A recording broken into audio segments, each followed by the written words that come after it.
My father stood in the driveway of a house I didn't recognize, handed me a cashier's check for $12,000, and said the thing he'd been building to my entire adult life. Your mother and I handled it. You weren't here to decide anyway. I was 32 years old, standing on asphalt that used to be my grandfather's workshop, holding a check that was supposed to represent $500,000 of commercial property my grandfather left me by name and will a lawyer read out loud. The building was gone. Sold. Demolished. And in its place was a gastropub with Edison bulbs and reclaimed wood and my sister's name on the liquor license. My parents brokered the deal. My sister spent the money. And 3 days after I landed stateside, she sent me a text with a photo of herself behind a marble bar top, arms spread wide, grinning. Underneath it, just 2 words. Thanks for your service. I didn't answer. I didn't call. What I did instead took 14 months, cost me $39,000, and ended with my sister standing in front of a judge trying to explain where $500,000 went while I sat in the gallery with a lawyer and a 3-ring binder full of wire transfers I should have stopped sending years ago. Welcome back to Hidden Family Revenge, where the person who leaves gets a speech and the person who stays gets the deed. If this hits close, drop a comment. And subscribe because you're going to want to hear how a text message became a court case. Camp Lejeune to Pittsburgh is 860 miles. I drove it in one shot, the way I've driven everything for 9 years, because I don't sleep well in hotels and I don't stop when I'm trying to outrun a thing I haven't named yet. I'm a logistics officer. 29 Bravo, 9 years in, captain since I was 28. It's ruined me in one specific way. I see supply chains everywhere. Grocery stores, traffic patterns, family dinners. Somebody says they're handling something, and my brain is already mapping the flow and finding the gaps. I had a duffel bag, a laptop, and a brass keychain my grandfather handed me when I commissioned. It had one key on it, stamped with an address. 4017 Liberty Avenue. The building where he'd run an HVAC supply business for 43 years. 3 floors, brick, corner lot, paid off in 1987. He told me when I was 19 and filling out my ROTC paperwork, "This is yours when I'm gone. You'll know what to do with it." I never asked what he meant. I just wore the keychain through 2 deployments and a rotation in Germany, through maintenance requests and convoy briefs, and countries that didn't have his particular kind of industrial Pittsburgh quiet. Here's the arithmetic of my family, and you need it up front because everything after this is just people arguing about math. 9 years, 11 trips home, $600 a month, every month, wired from whatever post I was stationed at. My mother's car, my father's medical bills, my sister Claudia's culinary school tuition, twice, because she didn't finish the first time. I never missed a payment. I also never asked them for anything. Not once. And I need you to understand that a person who never asks for anything isn't generous. She's just very far away and has found an expensive way to stay there. I've been home exactly twice in 3 years. 5 days for my grandfather's funeral, then back to Lejeune. That was 18 months ago. I didn't come home for Thanksgiving. Didn't come home for Christmas. My mother said she understood that I was busy serving my country, and I let her believe that because it was easier than saying I couldn't stand to be in a room where everybody talked about me like I was a photograph. I wasn't driving home for a funeral this time. I was driving home because I'd finally asked my sister a question and she'd answered it with 2 words and a picture. And those 2 words told me everything I needed to know about what my family thought I was worth. I hit Liberty Avenue at 7 in the morning. The street I'd known my whole life, the one I used to walk down holding my grandfather's hand while he pointed out every building he'd done the ductwork for. Where his building used to be, there was now something else. New facade, black awning, brass fixtures, floor-to-ceiling windows with the kind of lighting that costs real money. And across the front, in letters somebody paid a designer to make look hand-painted, Claudia's table. I sat in my truck across the street for 6 full minutes. Didn't turn the engine off. Just sat there doing the math that didn't add up. My grandfather died 18 months ago. This place had been open since April, about 5 months, and the grout was so fresh I could smell it from the street. Which meant that while I was in North Carolina running a logistics battalion and eating commissary food, my sister Claudia, who'd bounced between line cook jobs since she was 20, who'd never held more than $8,000 at one time, had somehow put $470,000 into a commercial property. Claudia didn't have that. Claudia has never had that. Nobody in my family has ever had that except one person. My grandfather.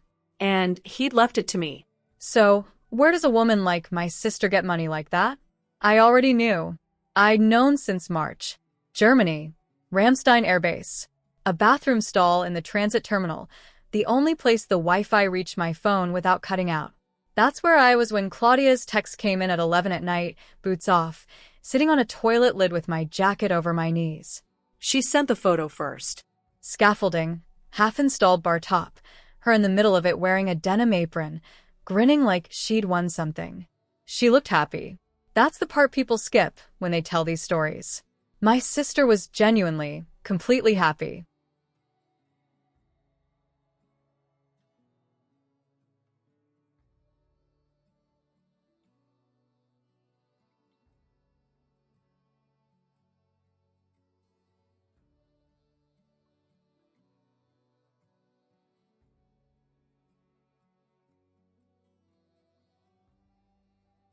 Underneath the photo, she'd written that the place was opening in 6 weeks and that she'd named it after herself, but was dedicating it to Grandpa and wished I could see it.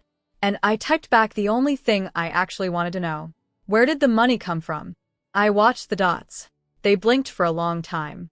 Longer than the answer should have taken. Then they stopped. Then they started again. And what finally came through was this. Thanks for your service. That was it. 2 words. And a little saluting emoji. Here's what I need you to understand, because it took me 9 months to understand it myself. She wasn't being cruel. There was no edge in it. My sister thought that was affection. A joke. The kind of thing you say to a big sister who's far away doing something noble. She meant it warmly. That's what empties me out even now. I set the phone face down on the toilet paper dispenser, put my boots back on, and went back to my rack. I didn't sleep. I ran the supply chain in my head. Money doesn't appear. It comes from somewhere. It moves through hands. It leaves a trail.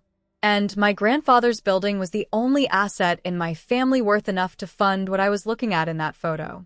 It took me 6 more weeks to work up the nerve to ask the follow-up question. I texted my father. Did you sell Grandpa's building? He called me 4 minutes later. Didn't text back. Called. Which told me everything before he said a word. We handled it, Jenna, he said. No hello. You weren't here. Somebody had to make the call. It was in his will, I said. He left it to me. By name. And you're overseas, he said, voice flat. What were you going to do with the building in Pittsburgh? It needed decisions. We made them.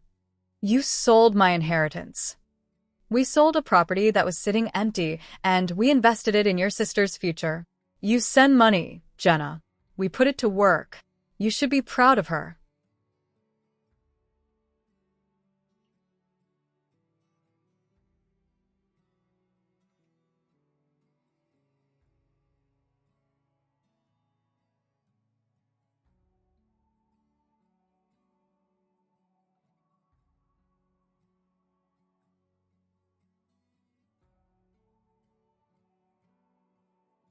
I hung up, sat on my bunk, stared at the cinderblock wall.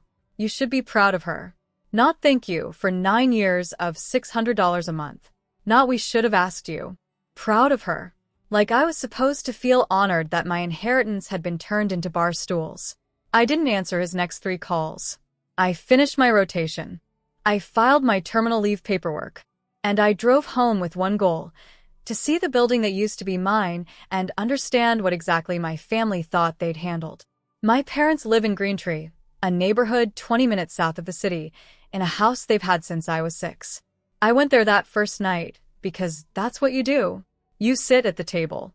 You eat the pot roast. You let them pretend everything's normal until somebody breaks. My mother Sharon is 59, works part-time at a dental office, and has one move. She talks about me in the third person while I'm sitting 8 feet away. She's been so busy with her service, she said to my father while passing him the potatoes. We're so proud of her. Not proud of you. Proud of her. I was a topic, not a daughter. My father, William, is 62, retired postal supervisor, and he barely looked at me through the whole meal. He asked once if I was planning to stay long. I said I hadn't decided. He nodded. That was it. Like I was a house guest he was being polite to. Then I set my fork down and asked about the building. The temperature in the room dropped 10 degrees. My mother got very busy clearing plates that still had food on them. My father stood up, walked to the hutch, and came back with a folder. Manila, 2 inches thick, tab dividers, the whole thing organized like a man who'd spent 40 years filing postal service grievance reports. He set it in front of me and said, "It's all here. I've got nothing hidden." And he meant it. That's the thing about my father. He wasn't hiding. Hiding is what you do when you think you did something wrong.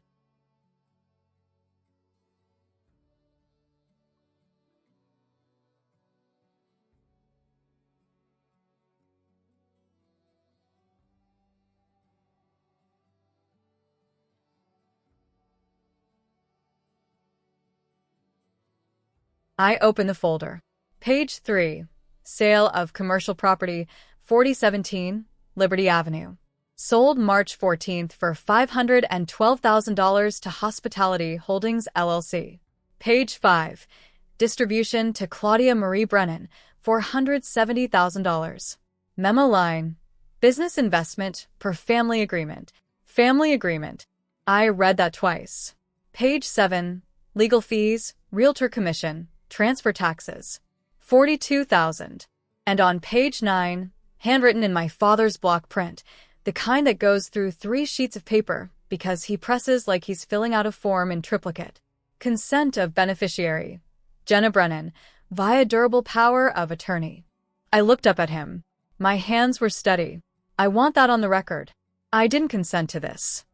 You signed the power of attorney, he said. October 9th, 9 years ago. It's notarized. It's in the file. That was for emergencies. For my apartment. For my truck if something happened. This was an emergency, he said. The building was sitting empty. The roof was failing. Your sister had an opportunity. We made a decision. You made a decision with my inheritance. You weren't here to make it yourself. And there it was. The center of everything. I wasn't here. My mother came back to the table, drying her hands on a towel she didn't need to dry, and she said the thing that made my chest go tight. Honey, you've been gone 9 years. Somebody had to handle things. Gone. Like I'd been on vacation. Like I'd been avoiding them. I stood up, picked up the folder, looked at both of them. I'm going to need a copy of everything in here. My father nodded. You can take that one. I've got it all scanned, and of course he did. Because in his mind, he'd done everything correctly. Documented. Filed. Legal. I left that night and checked into a Marriott near the airport because I couldn't sleep in my childhood bedroom in a house where I'd been erased by a notarized signature. I spread the folder out on the hotel desk. I went through it page by page. And on page 12, I found the document that made my stomach drop. Durable power of attorney. Signed by me. October 9th, 9 years ago. Witnessed. Notarized. General, not limited. I remembered signing it. Fort Benning. 3 days before I shipped out for my first deployment. A JAG specialist with a stack of forms. A line of 20 soldiers in a hallway. Everybody signs a power of attorney. It's on the checklist. If you don't, nobody can pay your rent or renew your registration while you're overseas. I'd asked for a limited one. The specialist said it'd take 2 weeks to draft, and I deployed in 4 days. He handed me a general form. I signed it, and I gave it to my father because he was the only person I trusted. I called him that night from the Marriott parking lot and told him exact words. Only for the apartment and the truck, Dad. Only if something happens. He'd said, understood. And I believed him. Here's the part one needs you to sit with, because it's the part that took me 14 months to survive. He wasn't lying. William Brennan has never told a lie in his life. He doesn't have the capacity for it. He said understood and he meant it. And then 18 months ago, He sat in a title company office and signed my name to a document that sold a building I had legal right to, and if you'd asked him that morning if he was an honest man, he would have said yes. And he would have been telling the truth. I found my sister at her restaurant the next day. Lunch shift. I sat at the bar and watched her work for 90 minutes before she saw me. Claudia is good. Not just competent. Good. She moved through that kitchen like water, calling orders, fixing mistakes, tasting sauces, correcting a garnish with 2 fingers while plating 3 other dishes. She knew she'd worked in kitchens since she was 16. 60-hour weeks. Burns up and down her forearms. She'd earned this, in her own way. Then she looked up and saw me, and her whole face lit up. Real joy. She came around the bar and hugged me hard enough that I had to step back to keep my balance. You saw it, she said, hands on my shoulders. God, Jenna, I wish you'd been here for the build-out. You would have loved it. Grandpa would have loved it. She meant it. Every word. She thought she'd honored him. Where'd the money come from, Claudia? Her smile flickered.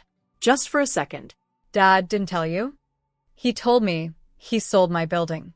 Your building, she said slowly. Jenna, it was sitting empty. The roof was caving in. It would have cost $100,000 just to bring it to code. Nobody was using it. Grandpa left it to me. And you're in North Carolina. What were you going to do? Manage it over Zoom? She wasn't angry. She was genuinely confused. Like I was being unreasonable. He left it to me by name, Claudia. And Dad had power of attorney. He made a decision. He invested it in something real, something Grandpa would have been proud of. I named the signature dish after him. I've got his photo by the host stand. Everybody who eats here knows his name. She paid him in a photograph, in a menu item. I looked past her at a $15,000 espresso machine and did the math on a stove I'd helped buy her 3 years ago. $2,200, wired from South Korea. I helped pay for your culinary school, I said quietly. Twice. And I'm grateful, she said. That's why I sent you the text. I meant it, Jenna. Thank you. For everything. For being gone so we could do this. For being gone. Not for serving. For being gone so they could spend my inheritance without me standing in the way.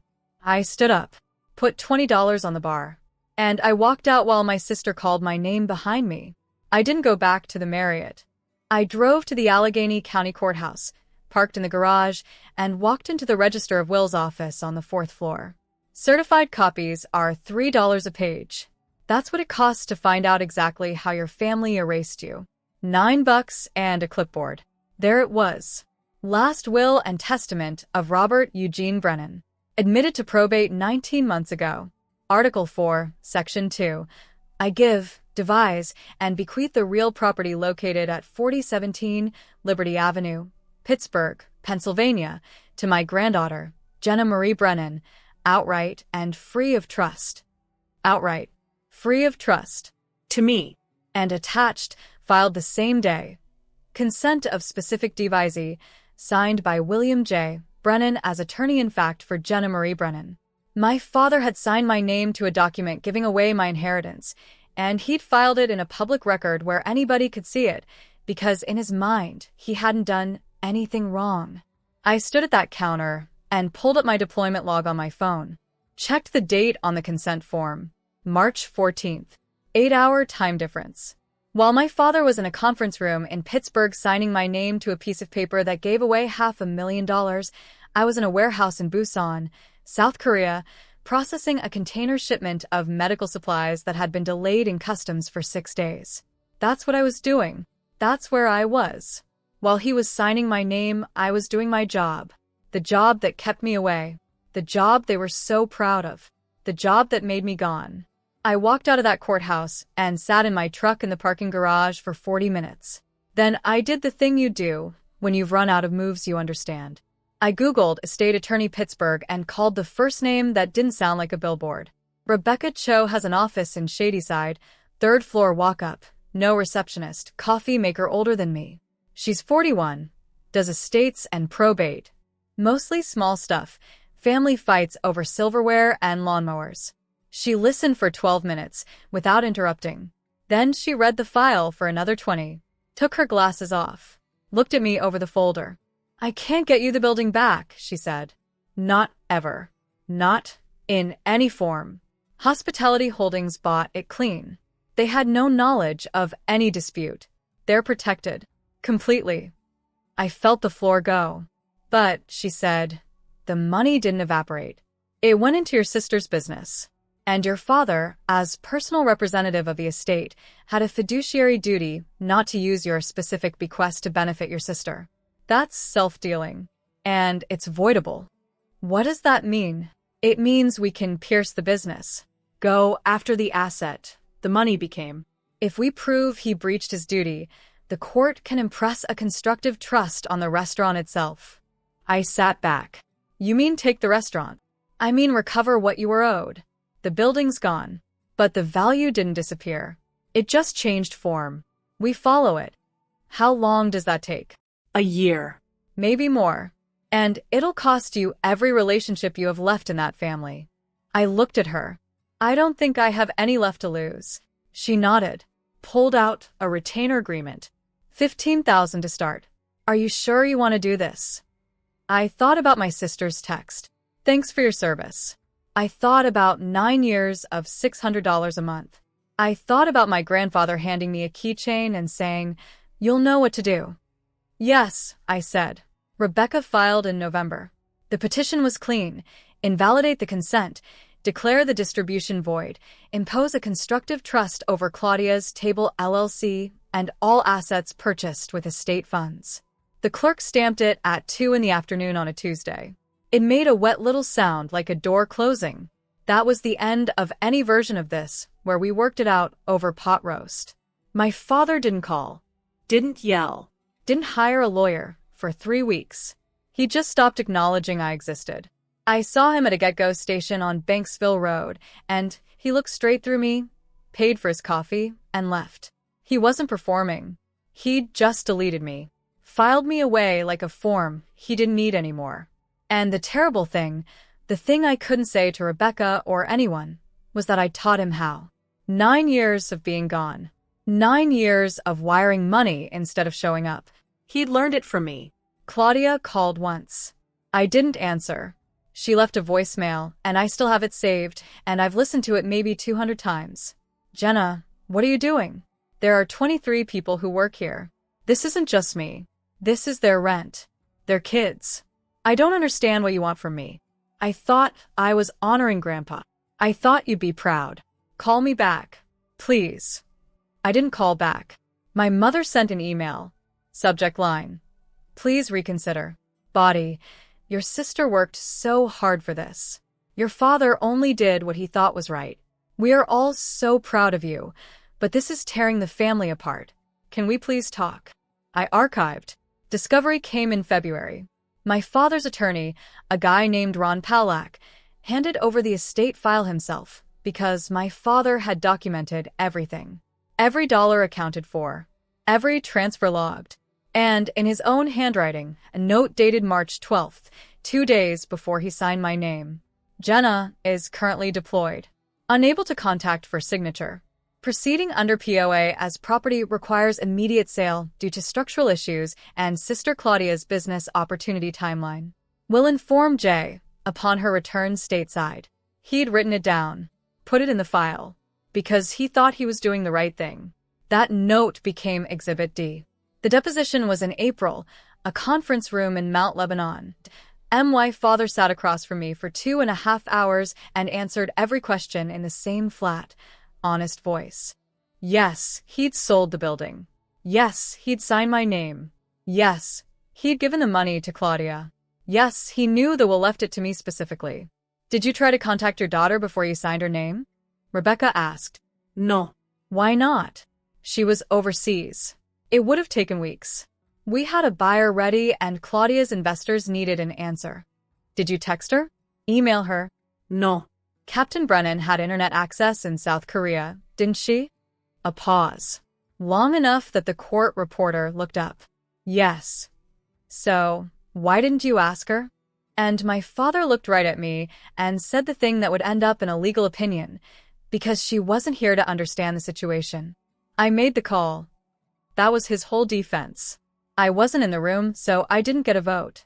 Rebecca didn't raise her voice, didn't grandstand, just said quietly, "You had a power of attorney to handle emergencies, not to give away her inheritance. Isn't that right?" My father's jaw tightened. "I did what was best for the family." "Best for which family member, Mr. Brennan?" Silence. The hearing was set for September.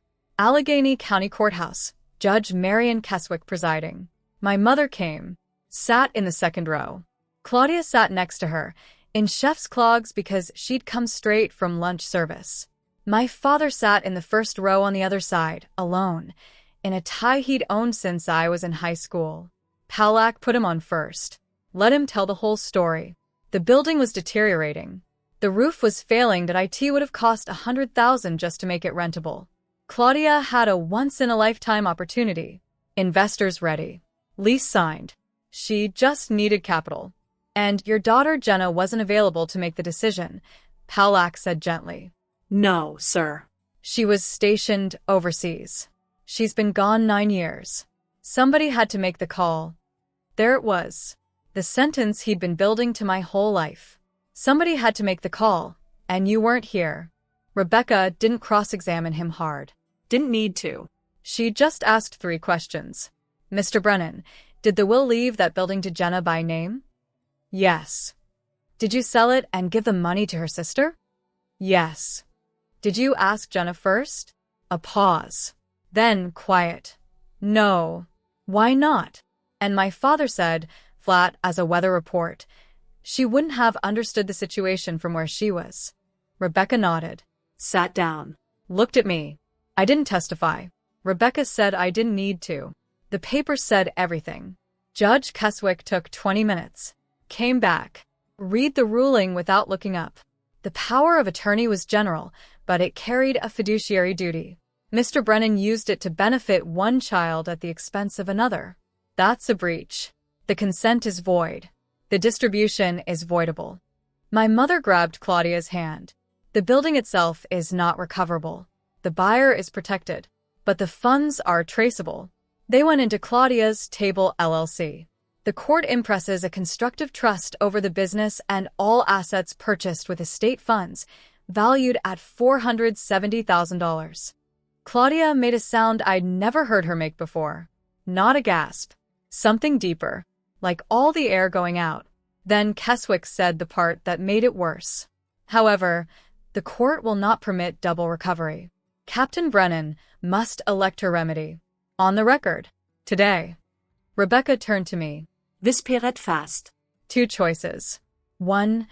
Money judgment against your father personally for the value of the building. That takes their house. 2. The constructive trust. That takes the restaurant. You can't have both. Pick. I looked at my father. He was staring at his hands. I looked at my sister. She was crying, silent, the way you cry when you're trying not to. I looked at my mother. She was looking right at me. And she mouthed, very clearly, please. For 9 years, I'd sent money. I'd wired it and transferred it and never asked for anything back. I'd paid for cars and school and medical bills and never said the word no. I'd been gone, and I'd paid for the privilege. And my family had taken every dollar and spent it and thanked me for my service. Now they were asking me to do it again. To take the loss. To let it go. To be the one who sacrifices, so everyone else gets to keep what they built on my back. I stood up. The courtroom went quiet. Your Honor, I said. I elect the constructive trust. My sister put her face in her hands. My mother closed her eyes. My father didn't move, just kept staring at his hands like they belonged to someone else. Keswick banged the gavel once. The business and all related assets are hereby impressed with a constructive trust in favor of the petitioner. Transfer to be completed within 60 days. I walked out of that courtroom with a lawyer and a court order and no family left. The transfer took 8 weeks. Paperwork. Inspections. An accountant who spent 4 days going through Claudia's books. My sister didn't fight it. On the last day, she came in at dawn, cleaned out her locker, left her chef's knives on the desk, and walked out. She didn't say a word to me. Hasn't said one since. I kept the staff. All 23. Not because I'm generous, because I don't know how to run a restaurant. I hired a manager. I show up twice a week to review the books. I don't cook. I don't host. I just make sure the supply chain works. My father kept his house. I didn't take it. The trust was enough. But he's never called. Never apologized. I see him sometimes at a distance. He looks through me. My mother sends Christmas cards. I don't open them. Claudia works at a hotel restaurant now. Sous chef. She's good. She'll be fine. And me? I own a gastropub in a building that used to be my grandfather's, on a street I used to walk as a kid. I didn't want it. I wanted the building he actually left me. But that's gone. Sold. Turned into something else by people who thought I wouldn't notice because I was too far away. So I took what was left. Not because it makes me whole. Because it was the only thing I could take that they couldn't explain away. I changed the name. Took down Claudia's table in October. The sign guy asked what I wanted instead. I told him. 4017? Just the number. The address of the building that used to be mine. People ask what it means. I don't explain. My grandfather's photo is still by the host stand. I kept it because he did want me to have something to come back to, and this is what's left of it. I'm 33. I own a restaurant I never wanted in a city I left at 18. I have no family, no missed calls, no texts asking how I'm doing, but I have something they'll never take from me again. I'm here, in the room, not overseas, not deployed, not gone. And here's what I learned in 14 months and $39,000.